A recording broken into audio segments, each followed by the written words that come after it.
The first time Lawrence Kingston hit his wife, it was over soup that was not fighting anyone. But let's start from the beginning. Rain was falling that morning like heaven was attending a funeral rehearsal. The market women said the sky already knew the kind of marriage Lawrence was entering. Lawrence married Olivia Hart when he was 26. On their wedding day, the entire town turned into Big Brother Niger finale. The aunties arrived first, jelly high like satellite dishes. The uncles arrived next, smelling like imported cologne and broken promises. The youth group brought drums louder than generator in fuel scarcity. Lawrence was smiling like Man We Win promo, find love and collect CBN alert same day. Olivia? Beautiful, soft-spoken, graceful. The kind of woman elders point at and say, every man deserves a wife like this. Lawrence especially loved one thing. She never challenged him, never argued, never questioned, just nodded like remote control with low battery. To him, that was true love. To us, danger billboard. One evening Olivia served him dinner. Egusi. Correct. Pounded yam, smooth like baby destiny hair cream. Aroma, unbeatable. Lawrence dipped his swallow, tasted it, and suddenly his face twisted like Nipa just brought Bill. Olivia, is this soup trying to challenge me? She blinked. Huh? Tell me the truth. Are you cooking with block of ice? Because this thing is cold. Olivia almost swallowed her voice. My husband, I just turned off the fire. Exactly. You turned it off. You didn't turn it on for me. The soup was warm. It was perfectly fine. But Lawrence enjoyed drama more than Jolliffe enjoys party. If the soup was too hot, it would burn his destiny. If it was cold, it would destroy his ancestors. If it was normal, his mood would malfunction. Basically, the woman could not win. Even if the soup cooked itself, Lawrence would complain that it didn't greet him first. Before Olivia could lower her eyes, P.A. The slap landed faster than salary disappears after transfer. She froze. The room froze. Even mosquito paws for air. She whispered, voice tiny, I'm sorry. Lawrence scoffed, sat down, and continued eating like he just adjusted the TV volume. Outside, a confused goat stopped chewing. Inside, Olivia's tears didn't make noise. They never did. That slap was just the trailer. The marriage was the full movie. Pain, 24/7 streaming. Some days, Lawrence came home angry because Carl at work didn't greet him well. His shoe felt tight on his left pinky toe. Someone parked anyhow near his gate. The sky looked disrespectful, and every emotional bill was paid by Olivia. Neighbours heard her crying at night but acted like it was birthday singing. Village women saw bruises on her arms and hissed, marriage is like that. Even her own parents said, endure, he is your husband. So Olivia endured, until endurance became obituary. She lost weight, lost sparkle, lost laughter, lost voice, lost self. Only her suffering remained, loyal and unpaid. One night after a beating that sounded like firewood processing, Olivia slept and never opened her eyes again. No shout, no drama. She simply clocked out of life like someone resigning without notice letter. The town herbal man checked her pulse and sighed. Her spirit said it had done enough overtime. Now hold your breath. You won't believe this, besties, because Lawrence cried at the funeral like man auditioning for Netflix. Tears? Plenty. Voice? Shaking. Performance? Oscar level. Truth? Missing. People gathered around consoling him. Yeah, he loved her so much, ooh. Death wicked, ooh. Good men always suffer. Good men? Lawrence? Even Satan shifted uncomfortably. Lawrence waited 3 months exactly. Not 1 month, 29 days. Not 2 months, 1 day. Exactly 60 business days of fake mourning. Then he dusted his sandals, adjusted his ego, and announced, I'm ready to marry again. This time, he said, he wanted a woman. From very far. Who has never heard his name. And preferably one that believes men don't make mistakes. A fresh soulmate for fresh Wahala loading. Like I said, besties, 2 months after Olivia's funeral, Lawrence Kingston was not healing. No, he was restocking. While people were still whispering, may her soul rest in peace, Lawrence was whispering, where is the next wife, please? His mourning clothes were barely dry on the rope when he stood in front of his cracked mirror, rubbed shea butter on his face like a man preparing for election, and announced Olivia tried her best, but life must continue. Life indeed continued, very fast. Lawrence did not want love, he wanted a project. He made a mental checklist titled Quiet Obedient, no questions, fearful by default, can cook faster than Wi-Fi loads and must tremble when he coughs. He didn't want a wife, he wanted a human echo. So he travelled to a distant farm village called Greywood Creek, a place so calm that even gossip walked slowly. That was where he saw Melody Clark. Let me paint the picture properly. Melody was 22 years old, skin glowing like she offended coconut oil, gentle face, soft smile hiding many unread chapters. Always looking down when spoken to, the kind of girl elders point at and say, this one was manufactured by respectful parents. When Lawrence saw her, his spirit shouted, yes, this one will not stress me like danger breeze. Melody's father, Mr. Clark, a hard-working yam farmer with slippers older than Netflix, shook Lawrence's hand with excitement. My daughter is a calm child, he said proudly. She does not argue. She does not shout. If problem is shouting, she walks away. If problem is running, she sits down. She will be a blessing. Lawrence nearly hugged cassava. Perfect, he whispered to himself. Another silent model, my favourite brand. The wedding was small, but the village's budget for food was serious. Jollof, present. Goat meat, with evidence. Woman we day serve faster than network provider. Found. Melody entered Lawrence's compound with one box, one wrapper, and one head tie, looking like a calm Sunday morning. Lawrence entered marriage like someone entering a boxing ring, already stretching his shoulders. From the first week, Melody woke up before the cock crowed. Even the cock was impressed. She swept until the compound reflected her future, clothes ironed sharp enough to cut onions, food served with a gentle bow like, my lord, your sustenance awaits. Lawrence felt like a king, who ruled nobody, but still enjoyed the title. If he raised his voice, she flinched. If he stomped his foot, she shivered. If he twitched his hand, she shrank without waiting for impact. His ego grew like bread in Harmattan's sun. He began announcing at the village square like town crier on a ward night. See, the secret is to set the tone early. My wife doesn't even breathe unless I approve the oxygen. Other men laughed. Some admired. Some envied. Some foolishly thought dominance was flex. The village goat rolled its eyes. 6 months later, Lawrence grew bold again. He started, shouting over nothing, dropping food on the floor like offering to ancestral spirits, lifting hands as if wind needed direction, complaining because life had no new complaint. But one thing confused him mad. Melody never cried, not once. She would just quietly stare, not scared, not shaken, just observing. Lawrence thought her heart was soft. He didn't know her brain was loud. The part Lawrence didn't know, before Melody ever said I do, she had said, I investigate. Weeks before the wedding, she travelled quietly to Lawrence's hometown, wearing wrapper and head tie like local tourist. She sat in markets pretending to price tomatoes while collecting information like, what really happened to the late Olivia? The answers came fast. The first woman shook her head. That man beat that poor soul like pestle and mortar. Second woman rolled her eyes and said, Olivia no die, na tired she tire. The third woman sighed, then said, if suffering get chair, that girl sit well. Melody went home that day and said nothing.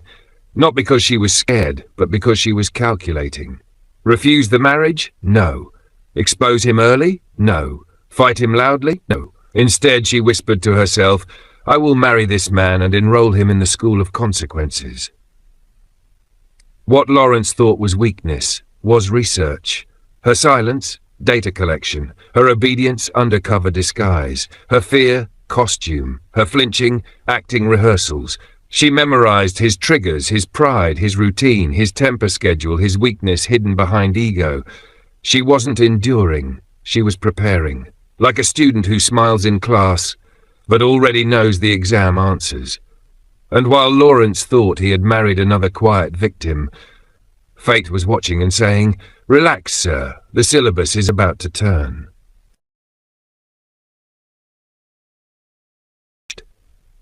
Remember, Melody had been patient for 6 months, not church fasting patience, not I'll endure for love patience. No, this was sniper waiting on rooftop patience. Controlled breathing, eyes steady, finger ready.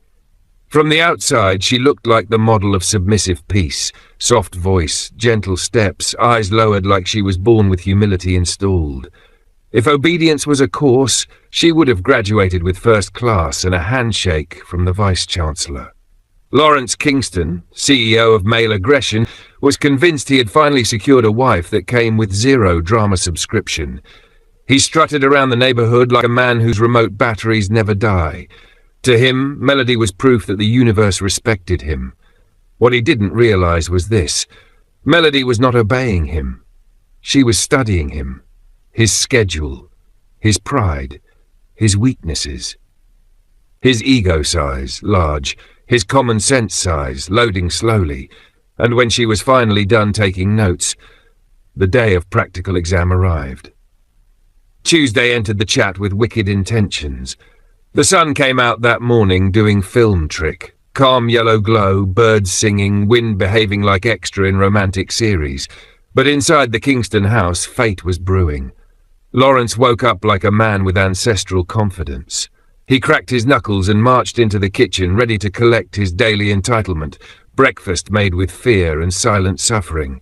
But when he got there, no pot noise, no frying aroma, no plate on the table, not even steam gossiping in the air, just silence, deep, spiritual silence.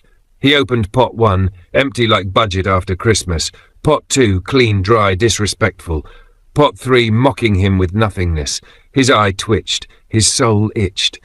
Somewhere far away, thunder cleared its throat. He stormed into the bedroom like trailer brake failing downhill. And there she was, Melody, lying on the bed like a CEO of Rest Littered. One leg casually crossed, book in hand, hair wrapped like the queen of Do Not Disturb. She even turned a page calmly when he entered. Madness. Lawrence approached her like someone who paid her bride price in petrol and blood. He erupted. The walls nearly flinched. Neighbours 3 compounds away felt it. Goats sat up. Somewhere a baby paused crying to listen properly. Melody slowly placed her bookmark and looked up at him. Not scared, not startled, just lightly inconvenienced. Then she smiled, the kind of smile teachers use when they already know you're lying. Good morning, Law. Hope you slept well. Lawrence froze like someone pressed pause on his anger remote. This woman greeted him? In this economy? In this situation? The audacity. His heartbeat stuttered. He yelled again, louder for dramatic effect, but Melody simply stretched like a cat with international passport. Breakfast? She repeated thoughtfully, tapping her chin. Oh, that thing you eat in the morning? I decided the kitchen needed a break today. Maybe it wanted personal development. The air changed. You see, when a woman starts speaking calmly while a man is shouting, it means danger has warmed up, stretched, and is now ready to run. Lawrence tried raising his hand the usual way, same hand that used to make the air tremble. Only this time Melody moved first, not screaming, not panicking, just smooth motion like someone changing gears on Third Mainland Bridge. And suddenly, Lawrence Kingston, 6 feet of loud masculinity, met the ground respectfully, face down, submission complete, no negotiation. It wasn't magic. It was long-planned choreography finally premiering. Melody crouched like the narrator of his downfall. She didn't shout, didn't insult. She spoke quietly, but every word slapped louder than noise. She told him about Olivia, about tears nobody defended, about the pieces of her heart that were buried in silence, about a cycle that needed to burn today and never reincarnate. Lawrence tried wriggling like catfish on dry land, but Melody adjusted the pressure like someone tuning radio frequency. Then she dropped the sentence that opened the gates of his shame. I didn't marry you because I feared you. I married you because I was ready for you. Silence. A statement like that is not a reply. It is a verdict. Melody leaned back, dusted invisible sand off her palms, and sat upright like a judge done delivering judgment. By 10 a.m., the twist was public news. Not news you share privately. This was news that spreads itself like generator fumes in a closed room. Within hours, everyone knew that Lawrence Kingston, former captain of shouting, was now humble subscriber of domestic chores. People passing by slowed their steps. Some stopped walking altogether. Because, behold, the same man who once shouted at soup temperature was now kneeling under mango tree, scrubbing clothes like his sins were embedded in the fabric. His friend Craig nearly swallowed his chewing stick when he saw it. "Ah, Lawrence! Now you be that? Washerman of the Year?" Lawrence didn't answer, not because he didn't want to, but because Melody was seated nearby, slicing mango like it offended her ancestors. She just smiled sweetly and said, "Do you need detergent too, Craig?" Craig suddenly remembered he had urgent appointment with destiny and walked faster than shame. Lawrence attempted rebellion 3 times. Silent treatment. Melody enjoyed the peace like free spa. Door slamming. She oiled the hinges quietly at night. Trying to act boss again, his tea arrived without sugar. That humbled him. He realized something shocking. He was not the head of the house. He was the voucher. The village soon learned a new proverb. Some wives don't rise, they wait. Because Melody didn't fight to be respected, she simply sat still long enough for everyone to witness the day power changed address. She remote control of the household. Law head of house by mouth, not by action. Kingston decided it was time to stage a comeback.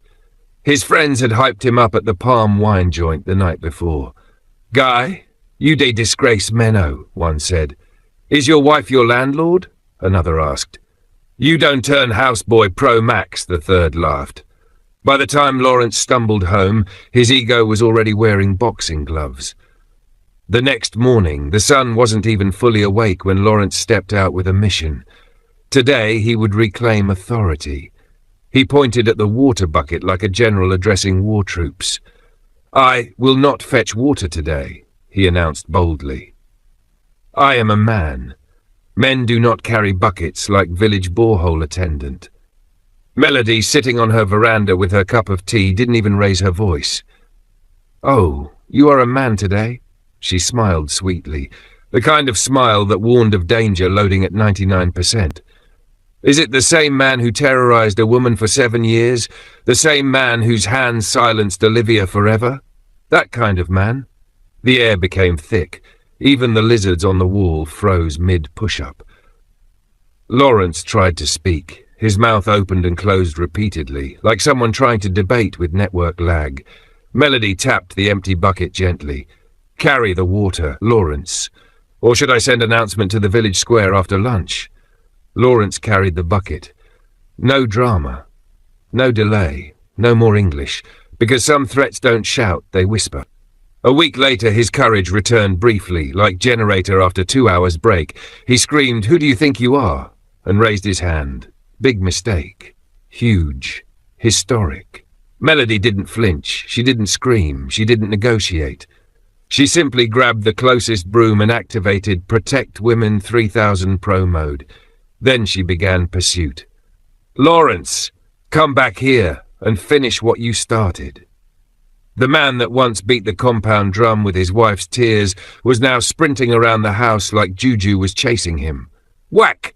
Breathing his back. Whack! Reminder of conces. Whack! Payment for past sins with interest.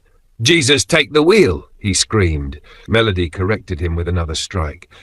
"Jesus, no, they drive this one, nay me." Neighbours came running. Children climbed guava trees for front row views. Old women fanned themselves like judges in talent show. One yelled, "So this is what we've been paying DSTV for, free cinema in compound." Another clutched her chest. Olivia has finally received signal from heaven. Lawrence kept running. "Melody, I'm sorry." She ran faster. Sorry? Where was this sorry when Olivia was crying for help? The broom made its final dramatic landing. Lawrence slid to the ground like unripe mango falling in harmattan season. Defeated, humbled, finished. From that day, Lawrence accepted his new spiritual assignment. 5:30 a.m., sweep compound before birds finish praying. 6 a.m., fetch water like official distributor. 7 a.m., cook breakfast with focused respect. 8 a.m., wash clothes with tenderness and emotional healing. 12 p.m., serve Melody first like a first lady. 9 p.m., breathe quietly and avoid unnecessary movement. The mighty Lawrence now ironed clothes with more gentleness than commercial dry cleaner. Women purposely walked past his house doing fake errands. "Lawrence, how the marriage day now?" He would clear throat. We're okay." "Nah, rub soap, wello. That shirt get collar." He would nod respectfully like apprentice. Even the goats began to look at him differently. One afternoon, Mama Felicia, oldest woman in Greenwood, found Melody relaxing under a mango tree while Lawrence was sweeping behind her. "My daughter," Mama whispered, "how did you turn a tiger into fluffy pillow?" Melody sipped cold Zobo. "Bullies are loud only when no one challenges them. The moment they meet waste for waste energy, they evaporate like kerosene in sun." Mama nodded. "But what if his heart regrows wickedness?" Melody smirked. "Mama, his pride died the day I held broom like Destiny Caller, and without pride, Lawrence is spiritually disarmed." Mama sighed. "If only Olivia had someone like you." Melody's eyes softened. "That's why I'm here. For Olivia, for every silent woman, for every cry that had no witness." The breeze passed slowly, like agreement from the universe. Months turned to years. The muscles Lawrence built with intimidation melted into humility. His hands, once instruments of harm, now handled laundry like fragile eggs. His voice, once booming like thunder, now sounded like background supporting character. The village boys sometimes teased, "Uncle Lawrence, I beg teach us how to be powerful like you." Then they'd run off laughing. Lawrence never reacted. One beautiful evening breeze carried the smell of roasted corn and suya as Lawrence Kingston balanced a basin of water on his head, tiptoeing like a man walking through a minefield. Not because the load was heavy, oh no, but because Melody Kingston had warned. "If one drop of this water wastes, my friend, you'll go back to that stream today, even if night catch you there." And Lawrence, the once fearless lion of the village, was now allergic to stress. He passed the same beer parlour spot where he used to sit like village chairman, legs wide, palm wine in hand, lecturing men on how to control your wife 101. The men were still there, but now he was the entertainment. "Ah, Lawrence, come have a drink with kings," one shouted. Another laughed with a mocking bow. "E no fit. Madam Melody fit flog 'em finish after drinking, Lawrence. Am I correct?" The whole place scattered with laughter. Lawrence just increased his walking speed, eyes forward, face hot like Jolliffe just leaving fire. If shame had a uniform, he was wearing the full Agbada set with cap. At home. Melody sat on the veranda, leg crossed, sewing a beautiful Ankara gown like calm Queen Amina after war. "You've returned. Good," she said without looking up. "Pour the water inside the big drum, then start cooking. I want plantain porridge with extra fish. Not the small bony one, oh. I want serious fish." "Yes, my wife," Lawrence whispered and marched straight to the kitchen like soldier hearing, "Double, double!" Melody watched his back. Something tickled her chest, almost pity. He walked like someone whose village people were now on annual leave. But then her mind flashed to Olivia, sweet Olivia. Soft-voiced, gentle-hearted, once full of dreams. The Olivia who sank into marriage smiling, but drowned in it crying. The Olivia whose tomb held her body, but not her justice. And Melody's face hardened. No, Lawrence was suffering. He was just living the syllabus he wrote himself. Had he been beaten? No. Starved? No. Killed? Begged? No.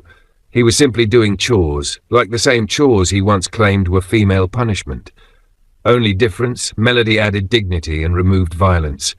Word spread across villages like Harmattan fire about Lawrence and Melody. Travellers rerouted their journeys just to confirm if the tale was true. And there he would be, spreading clothes like a professional dry cleaner, grinding pepper like mortar and pestle ambassador. Bathing goats because Melody said they looked sad. Market women pointed and whispered, "That one? No, Lawrence Kingston." The man his wife re-educated. Mothers would tug their daughters and say, "If your husband breathed rubbish, remember Melody." Fathers would point at Lawrence and warn their sons, "Disrespect woman and na so you go and gate man for kitchen." Despite all these, life for Melody continues. While Lawrence scrubbed pots and hung laundry, Melody opened a fashion shop at the local market, Melody's Glory Stitches. She became the woman with the sharpest designs and the softest laugh. Ask anyone in the market, "Who run Kingston House?" They would answer, "Madam Melody run Ogre Lawrence Day assist." At night, when crickets sang and generators snored to sleep, Lawrence lay on his mattress. He would stare at the zinc roof and think, "How did I go from feared to finished? From untouchable to unironable? Regret? Maybe. Change of heart? We can't be sure, but one thing was certain. He never tried rubbish again. A visit to the past. Sometimes Melody walked alone to the quiet side of town where Olivia was laid to rest. She'd gently place fresh flowers. "I did it, sis." He now wakes before the sun. He fetches water without complaint. He knows humility. He won't hurt again. Rest now. The breeze would swirl softly as if answering. Elders who once said, "Marriage matter na husband and wife case." We know they put hand. Now looked at Melody with both fear and admiration. She didn't beg for justice. She rescheduled it, packaged it, and delivered it herself. No noise, no violence, just sense. And so Lawrence Kingston, the former terror of matrimonial warfare, became the most domesticated legend in the village. Not cursed, not chained, just educated emotionally and retired forcefully. And Melody? She became the woman who taught the community a new proverb. If man misbehave, give him apron, not argument. And so the normal routine continues until thugs. One night, when the world was silent and even the crickets had grown tired of singing, Melody felt a strange movement beside her. She opened her eyes and froze. There on the floor was Lawrence. The same Lawrence Kingston who once carried pride like a crown. Now kneeling beside the bed, his face buried in his hands, shoulders shaking. The moonlight spilled through the window, revealing his eyes, red and swollen from crying. "Lawrence?" Melody whispered, her voice trembling. He lifted his head slowly, and for the first time she saw not anger, not arrogance, but regret. Real, deep regret. "Melody," he said, his voice cracking. "Please, forgive me, I've learned my lesson. I don't want to be that man anymore. Let's start again. Please, give me a chance to love you right." For a moment, Melody just stared at him, stunned. All the memories of his cruelty flashed before her eyes, the pain, the fear, the humiliation. But then she remembered something else. The change she had seen in him lately. The humility, the quietness, the effort. A tear rolled down her cheek, then another. She nodded slowly. "All right, Lawrence, let's start again." And just like that, a new chapter began. From that night, their home felt different. Laughter, shouting. Peace replaced fear. Melody and Lawrence became the kind of couple people pointed at and whispered about, not with pity anymore, but with wonder. They cooked together, joked while washing clothes, shared lazy evening strolls down the dusty road, hand in hand. Sometimes Lawrence would chase her playfully around the compound, and she'd laugh till she couldn't breathe. Of course, the village people talked. Nigerians must talk. Is that not Lawrence Kingston? The man that used to roar like thunder? Yes. Oh, see him now, carrying market bag and frying plantain. They laughed, but deep down they admired him. Because what they saw was transformation, real and rare. When someone finally asked him how he managed to turn his life around, Lawrence smiled gently and said, "I got it wrong the first time. I treated my wife like a punching bag instead of a partner. But I've learned now, your wife not your enemy, but she's soulmate, and respect is the real proof of love." 2 years later, their joy doubled, literally. Melody gave birth to a beautiful set of twins, a boy and a girl.